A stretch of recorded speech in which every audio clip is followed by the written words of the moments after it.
Hello செல்ல பிள்ளைங்களா, உங்களுக்கு சூப்பராக சுவையாக ஒரு பாவக்காய் புளிக்குழம்பு. பாவக்காவை இப்படி கட் பண்ணிவிட்டு நல்லா கொதிக்கிற தண்ணியில் போட்டு வச்சுக்கோங்க. நான் 50 கிராம் சின்ன வெங்காயம் யூஸ் பண்ணியிருக்கேன். நீங்கள் பெரிய வெங்காயம்னா ஒரு பெரிய வெங்காயம், 3 தக்காளி, ஒரு 10-15 பூண்டு பல், ஒரு லெமன் சைஸு புளிங்க. ஒரு எண்ணெய் சட்டி வைங்க, அளவாக எண்ணெய் ஊற்றுங்க, நல்லெண்ணெய் ஊற்றுங்க. கடுகு வெந்தயம் போட்டு அது பொரிஞ்சதும் வெங்காயம் கருவேப்பிலை பூண்டு போட்டு நல்லா வதக்குங்க.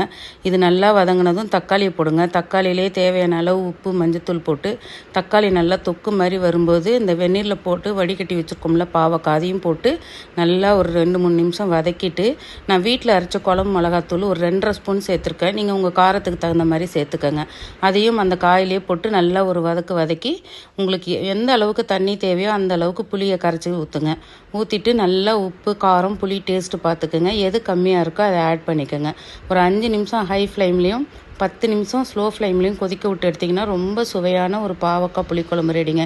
யூஸ்வலாக இந்த பாவக்காய் புளிக்குழம்புல வெல்லம் சேர்ப்பாங்க. நான் எப்போவுமே சேர்க்க மாட்டேன். உங்களுக்கு தேவைன்னா சேர்த்துக்கோங்க. இந்த வீடியோ பிடிச்சிருந்தா லைக் பண்ணுங்கள், சப்ஸ்கிரைப் பண்ணுங்கள், கமெண்ட் பண்ணுங்கள். வாழ்க வளர்க. பாய் செல்லங்களா.